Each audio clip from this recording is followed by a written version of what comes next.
नमस्कार प्यारे भाइयों एवं बहनों, लिब्रस की ऑनलाइन क्लासेस में आपका स्वागत है और उम्मीद है कि आप परीक्षा के लिए पूरी तरह से मानसिक तैयारी आपकी हो चुकी होगी और अब आप अध्ययन को अपने गंभीरता से ले रहे होंगे।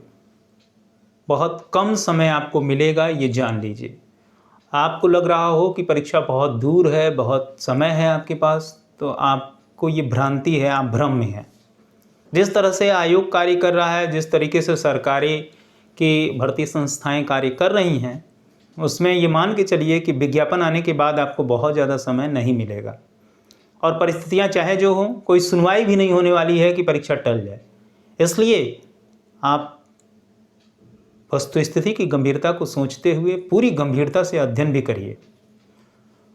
तो चलिए, अपनी पिछली क्लास में हम लोगों ने मौलिक अधिकारों के खंड के दूसरे खंड यानी स्वतंत्रता हम लोगों ने 14 से 18 खत्म किया था। फिर स्वतंत्रता का अधिकार 19 आर्टिकल हम लोगों ने पूरा पढ़ा था और तमाम स्वतंत्रताओं की बात हम लोगों ने किया था। वाक और अभिव्यक्ति की स्वतंत्रता, शांतिपूर्ण निरायुध सम्मेलन की स्वतंत्रता, संगम या संघ बनाने की स्वतंत्रता, भारत में आवाज संचरण की स्वतंत्रता, भारत में कहीं भी निवास करने और बस जाने की स्वतंत्रता, संपत्ति का अधिकार जो 44वें संविधान संशोधन 1978 द्वारा पूर्णतः बाहर कर दिया गया था मौलिक अधिकारों के खंड से, और इसके अलावा कोई वृत्ति, उपजीविका, व्यापार और कारोबार करने की स्वतंत्रता। इन स्वतंत्रताओं के बारे में हम लोगों ने पढ़ा था और इसके अलावा इन स्वतंत्रताओं पर किन आधारों पर रोक लगाई जा सकती है, इसका भी अध्ययन हम लोगों ने किया था।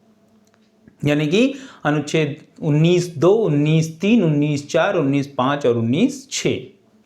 अब आगे बढ़ने का वक्त है। आज हम लोग अनुच्छेद 20 से शुरुआत करेंगे। अनुच्छेद 20 क्या है, इसकी बात कर लें। अनुच्छेद 20 अपराधों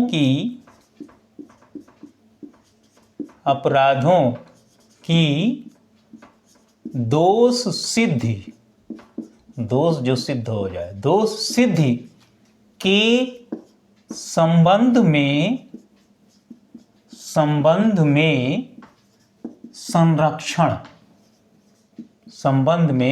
संरक्षण। ठीक है। अब इसमें 3 क्लासेस हैं, इन तीनों की भी चर्चा हम लोग पहले लिख लें, उसके बाद इसको एक्सप्लेन किया जाएगा। पहला क्या है? पहला कह रहा है किसी आपराधिक विधि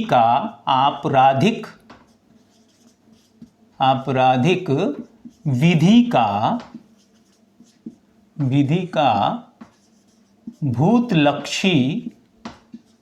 भूतलक्षी प्रभाव नहीं होगा। ठीक है। दूसरा भी लिख लें, दोहरे दंड का अभाव।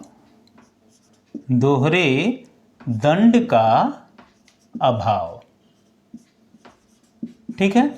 और तीसरा भी लिख लें, स्वयं के विरुद्ध साक्ष्य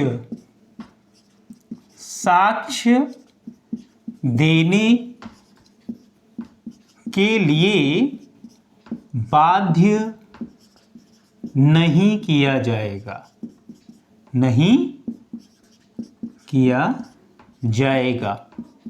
ठीक है। तो ये सारा हमें डील करना है, इसको एक्सप्लेन करना है। अपराधों की दोष सिद्धि के संबंध में संरक्षण। आपको अच्छी तरीके से पता है कि भारत दुनिया का सबसे बड़ा लोकतंत्र है और लोकतंत्र की ये विशेषता होती है कि कोई भी व्यक्ति अपराधी है या नहीं है, ये तय करने का दायित्व जो है वो न्यायपालिका के पास है। ये अधिकार न्यायपालिका के पास है। न्यायपालिका तय करती है कि कोई व्यक्ति जो कार्यपालिका के अंग यानी पुलिस द्वारा पकड़ा गया, वो अपराधी है कि नहीं है। पुलिस ने संदेह के आधार पर गिरफ्तार किया और उसके विरुद्ध साक्ष्य इकट्ठा किए, न्यायालय में पेश किया। अब न्यायालय उसे पर्याप्त मानते हुए उसे दंडित कर अपराधी मानेगी कि नहीं मानेगी, ये न्यायालय निर्णय लेगी।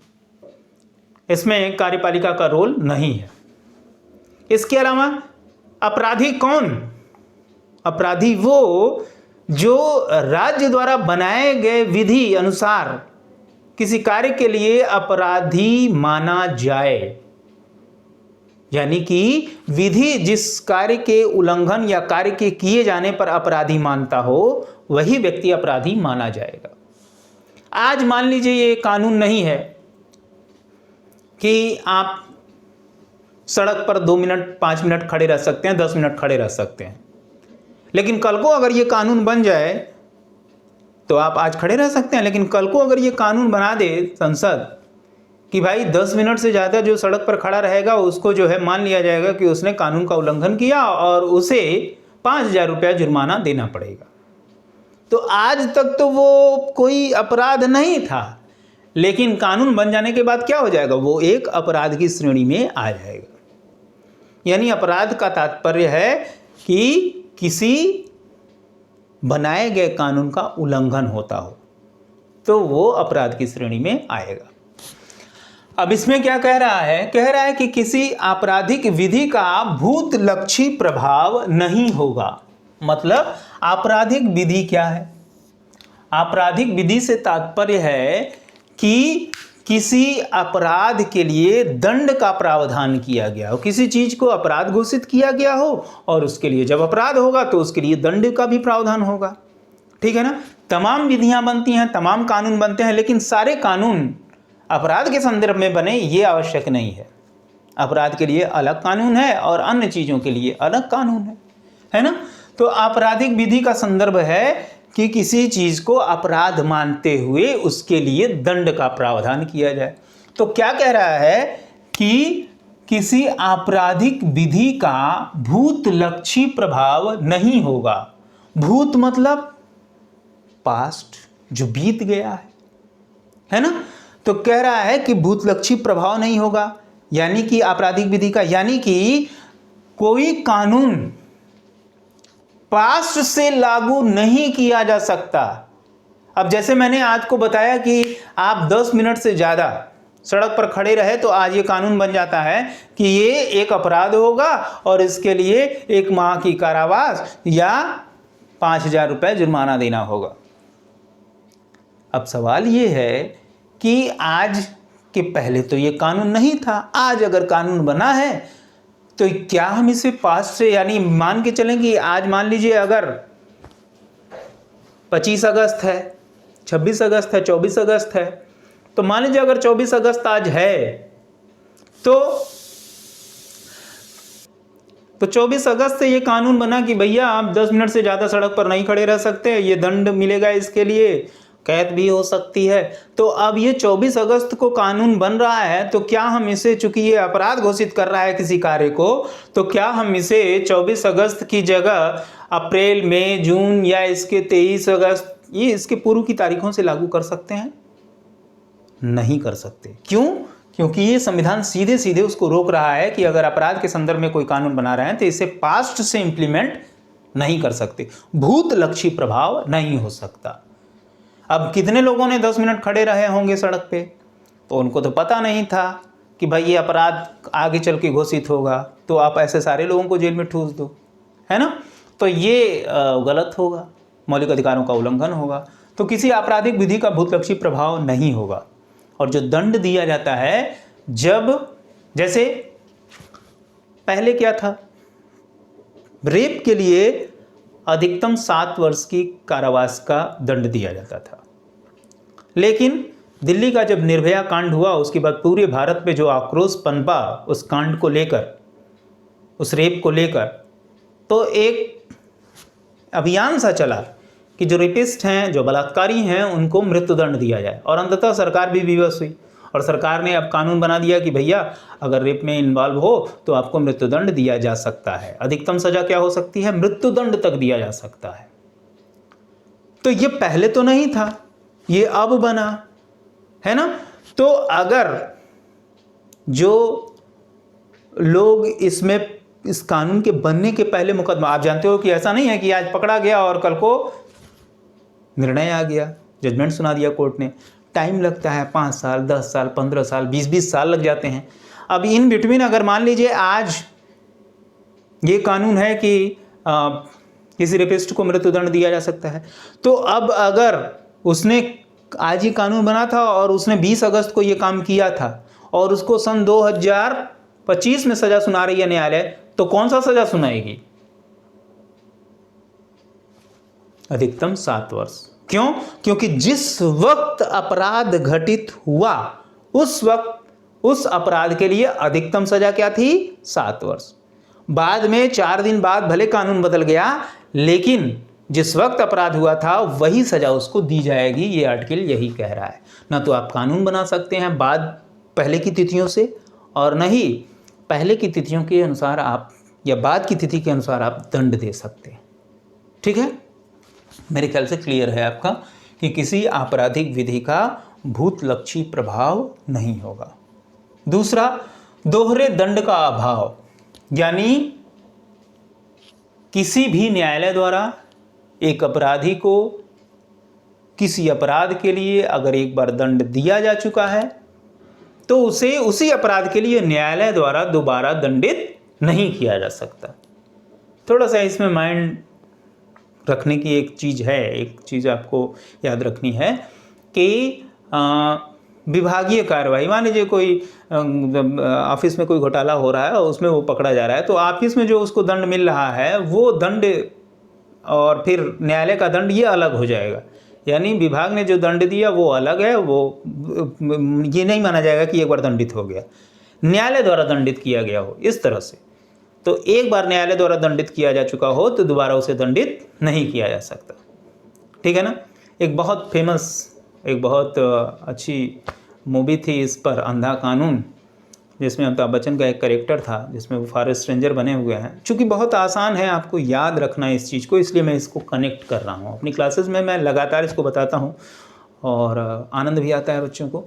अंधा कानून में जो अमिताभ बच्चन का कैरेक्टर था वो एक फॉरेस्ट रेंजर थे और जो विलेन अमरीश पुरी थे वो एक वन माफिया था। तो वनों से तस्करी करना, और चूँकि अमिताभ बच्चन हीरो हैं, ईमानदारी होंगे, तो वो उसके काम में बाधा डाल रहे थे। तो उसने एक षड्यंत्र रचा, अपनी ही हत्या का उसने षड्यंत्र रचा और इनको फंसा दिया। और क्या हुआ उसका नतीजा कि इनको न्यायालय द्वारा आजीवन कारावास की सज़ा दे दी गई। और जब आजीवन कारावास, देखो अब आज कानून बदल चुका है, आजीवन कारावास के लिए अब टिल डेथ, यानी जब तक आप जीवित रहोगे तब तक कारावास में रहोगे। और पहले क्या था कि 14 साल 20 साल की सज़ा दी जाती थी, है ना। तो अब परिवर्तन आ चुका है। तो उस समय था कि भाई 14 साल में काट के बाहर आ गए तो पता चला कि ये तो जिंदा है विलेन, और उसी की हत्या के लिए वो सज़ा काट चुके थे। तो फिर क्या किया उन्होंने, आप मूवी देखिए तो उसमें दिखाएगा कि कोर्ट रूम में मजिस्ट्रेट के सामने, जज के सामने वो उसकी हत्या कर देते हैं और गाना गाते हुए निकल जाते हैं। ये अंधा कानून है। मतलब चूँकि उसी अपराध के लिए, उसी व्यक्ति की हत्या के लिए वो आजीवन कारावास की सज़ा काट चुके थे, इसलिए दोबारा उसी अपराध के लिए उनको दंडित नहीं किया जा सकता। तो एक ही अपराध के लिए 2 बार दंडित नहीं किया जा सकता। तीसरा, स्वयं हिमसेल्फ, खुद के लिए, स्वयं के विरुद्ध साक्ष्य देने के लिए बाध्य नहीं किया जाएगा। साक्ष्य मतलब होता है सबूत, एविडेंस, ठीक है ना। साक्ष्य देने के लिए बाध्य नहीं किया जाएगा। पुलिस जब पकड़ती है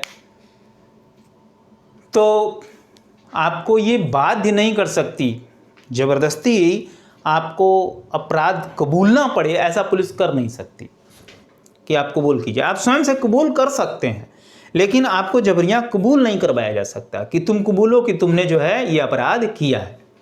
यानी स्वयं के विरुद्ध जो है वो साक्षी होने के लिए आपको पुलिस बाध्य नहीं कर सकती, है ना। तो ये भी आपको अधिकार है, आपको अपने बचाव का अधिकार है। आप देखिए जिसके पास सुविधा नहीं है उसको सरकार द्वारा वकील मुहैया कराया जा सकता है, जिससे न्याय, प्राकृतिक न्याय की रक्षा की जा सके। क्या पता कि वह व्यक्ति अपराधी है या नहीं है। इसीलिए देखिए इनकाउंटर्स जो होते हैं उस पर तमाम प्रश्न चिन्ह लगाए जाते हैं। हालांकि इनकाउंटर्स को लेकर तमाम तरह की राय, दोनों पक्ष खड़े हो जाते हैं आमने सामने। एक पक्ष कहता है कि ठीक हुआ, अपराधी था, लेकिन अपराधियों को मारना तो ठीक है, हम मान सकते हैं कि कहीं कुछ हद तक जायज़ है।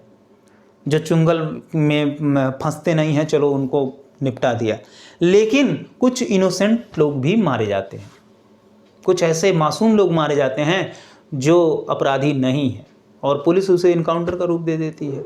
तो इस तरह से तो फंडामेंटल राइट का वायलेशन हो रहा है, मौलिक अधिकारों का उल्लंघन हो रहा है। इसलिए अब मान लीजिए कि पुलिस ने कहा कि ये अपराधी है, मैं एक व्यक्ति हूँ, मेरे तमाम दुश्मन हो सकते हैं, मैं पुलिस में हूँ, ऊंचे ओहदे पर हूँ, मेरे पास पावर है, तो मुझसे जो भी दुश्मनी करे मैं उसको मार दूं, शूट आउट कर दूं और कह दूं कि ये तो अपराधी था। ये निर्णय कौन करेगा कि कोई व्यक्ति अपराधी था और उसने पुलिस को मारने का प्रयत्न किया? तो इसलिए न्यायालय बना है कि न्यायालय ये निर्णय, कानून का शासन न्यायालय ही निश्चित करता है। एक व्यक्ति के कह देने मात्र से कोई अपराधी सिद्ध नहीं हो जाता है ना। न्यायालय तमाम, इसीलिए लंबा चलता है मुकदमा हर तरीके से। और भारत की जो न्याय प्रणाली है वो इस सिद्धांत पर काम करती है कि सैकड़ों दोषी छूट जाएं लेकिन किसी भी निर्दोष को सजा न होने पाए, है ना। तो कुछ लोग इसे मानते हैं कि ये लचर है, लचर नहीं है। भारत के कानून की एक विशेषता है, ये आप जान लो कि ये मगरमच्छ की तरह काम करता है, स्लोली, लेकिन इसके जबड़े में जो फंस जाता है वो छूटता नहीं है, ठीक है ना। तो आपको अगर पुलिस पकड़ती है तो आपको बाध्य नहीं कर सकती कि आप अपने विरुद्ध गवाही दीजिए। इसलिए कई बार होता है कि पुलिस पीटती है और अपराधी कबूल कर लेता है पुलिस के सामने, या अपराधी नहीं भी है तो भी कबूल कर लेता है कि हाँ हुजूर हमने किया है। लेकिन जैसे ही वो जज के पास जाता है, सामने जाता है, उसने कहा देता है कि भैया हमने तो नहीं किया था, पुलिस ने मारा इसलिए हमने कबूल कर लिया। तो उसका परिणाम क्या होता है? चूँकि पुलिस के पास कोई एविडेंस नहीं होता उसको अपराधी सिद्ध करने के लिए, तो वो छूट जाता है। और हम मानते हैं कि ये कानून की कमजोरी, ऐसा है नहीं।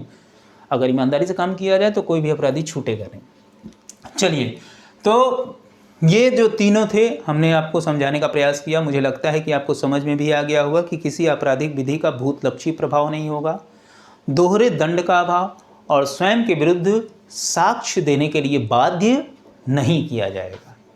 तो ये तीनों हम लोगों ने पढ़े अनुच्छेद 20 के अंतर्गत आर्टिकलों की दोष सिद्धि के संबंध में संरक्षण। चलिए अगले आर्टिकल पर चलते हैं। अगला आर्टिकल जो है 21, वो सुप्रीम कोर्ट के अनेकानेक निर्णयों से बहुत ज़्यादा विस्तारित हुआ है। इसकी हम लोग चर्चा संक्षेप में करेंगे, ठीक है ना। तो क्या है 21? क्या है? प्राण एवं दैहिक, प्राण एवं दैहिक स्वतंत्रता का अधिकार। ठीक है, दैहिक मतलब देह से जुड़ा, प्राण एवं दैहिक स्वतंत्रता का अधिकार। अब इस आर्टिकल 21 में क्या लिखा है? लिखा है कि किसी भी व्यक्ति को उसके प्राण एवं दैहिक स्वतंत्रता से बिना विधि के प्राधिकार के वंचित नहीं किया जाएगा। ठीक है ना। अगर आप चाहते हो कि मैं लिख दूं तो चलिए लिख देता हूं। क्या कह रहा है? किसी भी व्यक्ति को, देखिए यहां नागरिक की बात नहीं कर रहा है, व्यक्ति को कर रहा है। कोई भी भारत में जो रह रहा है, चाहे वो नागरिक हो चाहे अनागरिक हो, किसी भी व्यक्ति को उसके प्राण एवं दैहिक स्वतंत्रता से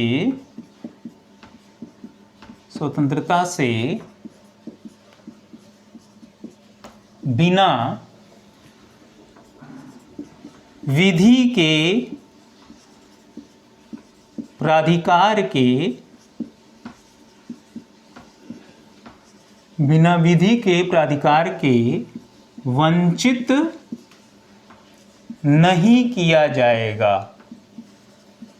नहीं किया जाएगा। ठीक है। तो कह रहा है कि किसी भी व्यक्ति को उसके प्राण और दैहिक स्वतंत्रता से बिना विधि के प्राधिकार के वंचित नहीं किया जाएगा। बिना विधि के प्राधिकार के वंचित नहीं किया जाएगा।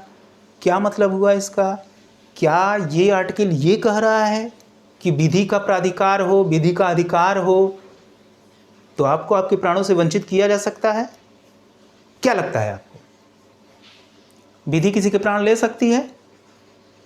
एग्जैक्टली ले सकती है, ले सकती है। और विधि को ही एकमात्र अधिकार है कि वो किसी के प्राण ले सके। अभी जैसे मैंने चर्चा किया पिछले आर्टिकल में कि रेप के लिए पहले क्या सजा थी? अधिकतम 7 वर्ष। विधि का प्राधिकार हुआ क्या कि रेपिस्ट को हम मृत्युदंड दे सकते हैं। विधि का प्राधिकार ही किसी को उसके प्राण से वंचित कर सकता है, दैहिक स्वतंत्रता से वंचित कर सकता है। और यही आर्टिकल बताता है कि भारत में विधि द्वारा स्थापित प्रक्रिया के अनुसार न्यायालय कार्य करेगा। दो तरह से न्यायिक प्रणालियां न्यायालय काम करती है।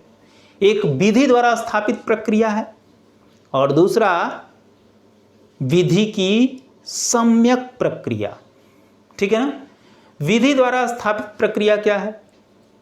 विधि द्वारा स्थापित प्रक्रिया का तात्पर्य है कि जैसा संविधान या कानून कह रहा है, न्यायपालिका उसी को एक्सप्लेन करके जजमेंट देगी, उससे इतर जाकर नहीं कर सकती, है ना? तो विधि की स्थापित प्रक्रिया है ये। यूएसए की क्या विशेषता है? वहां विधि की सम्यक प्रक्रिया है, यानी न्याय होना चाहिए और न्याय करते समय न्यायाधीश अपने भी विचार, अपनी भी सोच उसमें इन्वॉल्व कर सकता है, यानी अन्य तथ्यों और चीजों को उसमें जोड़ सकता है, रिलेट कर सकता है और जस्टिस पूरी तरीके से होना चाहिए। ठीक है ना? अब भारत में विधि द्वारा स्थापित प्रक्रिया के अनुसार चल तो रहा था, लेकिन एक मैटर आया, वो था मेनका गांधी का, बहुत चर्चित मेनका गांधी बनाम भारत संघ। ठीक है ना? इस मुकदमे ने बिल्कुल एकदम दशा और दिशा ही बदल दिया। भारत में विधि द्वारा स्थापित प्रक्रिया यहां से विचलित हो गई और कहां पहुंच गई? विधि की सम्यक प्रक्रिया पे, यानी न्याय वो जो न्यायाधीश निर्वचन करते समय कहे, यानी न्यायपालिका के अधिकार क्षेत्र में आशातीत वृद्धि हो गई, है ना? और इसमें मेनका गांधी प्रकरण में मेनका गांधी का पासपोर्ट सरकार ने जब्त कर लिया था, चूंकि उनकी अनुबंध थी अपनी मदर इन लॉ यानी सासू माँ इंदिरा गांधी से, तो उन्होंने इनका पासपोर्ट जब्त करवा लिया और विदेश जाने से रोक दिया। और ये सुप्रीम कोर्ट पहुंची तो सुप्रीम कोर्ट ने माना कि भैया जब तक अपराध की प्रकृति बहुत गंभीर न हो तब तक किसी को भारत के अंदर या भारत के बाहर घूमने से वंचित नहीं किया जा सकता, है ना? तो हाँ, वंचित नहीं किया जा सकता। अब इसको इन्होंने कहा कि ये आर्टिकल 21 से डिफाइन होगा, यानी ये प्राण और दैहिक स्वतंत्रता का अधिकार में देह से जुड़ी स्वतंत्रता है और इसको सरकार छीन नहीं सकती। ठीक है ना? तो क्या हुआ? अब यहां से सुप्रीम कोर्ट अपने अधिकार क्षेत्र को बहुत ज़्यादा विस्तारित कर लिया। ठीक है ना? और बहुत सारे अधिकारों को 21 में शामिल किया गया। ठीक है ना? बहुत डिटेल में मैं नहीं जाऊंगा, बहुत सारे इसमें राइट्स दिए गए जिनको माना गया। एक और है मिनर्वा मिल्स के नाम से है वो केस,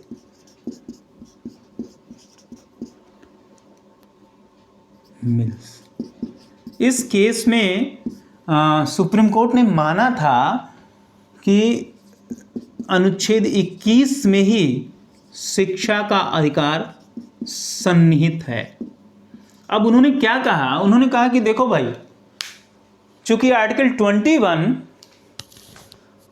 कहता है कि प्रत्येक व्यक्ति को उसके प्राण और दैहिक स्वतंत्रता से तब तक वंचित नहीं किया जाएगा जब तक कि विधि ऐसा न कहे, तो उसने जो जीवन का अधिकार दिया है आर्टिकल 21 में, सुप्रीम कोर्ट ने यह माना कि जीवन का अधिकार जो है वो गरिमापूर्ण और सम्मानजनक जीवन का अधिकार है। एक व्यक्ति का जीवन गरिमापूर्ण और सम्मानजनक तब होता है जब वो शिक्षित हो, और शिक्षा प्रदान करना राज्य का दायित्व है। और ये फंडामेंटल राइट है, इसमें माना उन्होंने। मिनर्वा मिल्स, इंदिरा साहनी में भी उन्होंने कहा था, है ना। तो इन केसों में उन्होंने माना कि चूंकि व्यक्ति को जीवन जीने का अधिकार जो है सम्मानजनक और गरिमापूर्ण जीवन जीने का अधिकार है, इसलिए ये 21 में सन्निहित है। और तब जब बाद में जाकर 2002 में 86वां अमेंडमेंट किया गया, 86वां संविधान संशोधन किया गया, 86वां संविधान संशोधन, तब क्या आया? तब आया 21A, शिक्षा का अधिकार, शिक्षा का अधिकार। चूंकि जब ये 86वां अमेंडमेंट किया गया तो ये याद रखा सरकार ने कि शिक्षा के अधिकार को माननीय सर्वोच्च न्यायालय ने कहाँ निहित माना था? अनुच्छेद 21 में निहित माना था। इसलिए जब 86वां संविधान संशोधन 2002 हुआ तो इस बात को याद रखा गया कि चूंकि 21 में माना था, इसलिए इसे कहाँ डाल दिया गया? अनुच्छेद 21 से शिक्षा का अधिकार। ठीक है ना। तो हम अब अगले क्लास में इसको डिस्कस करेंगे, शिक्षा का अधिकार। चूंकि आपसे सीधे जुड़ा हुआ है शिक्षा का अधिकार, इसलिए शिक्षा का अधिकार हम लोग डिटेल में पढ़ेंगे और ये जानने का प्रयास करेंगे कि शिक्षा के अधिकार के अंतर्गत किन किन चीज़ों को शामिल किया गया है और कैसे ये प्रदान किया गया है। तो आप स्वस्थ रहिए, मस्त रहिए और पढ़ते रहिए। मिलते हैं अगली क्लास में।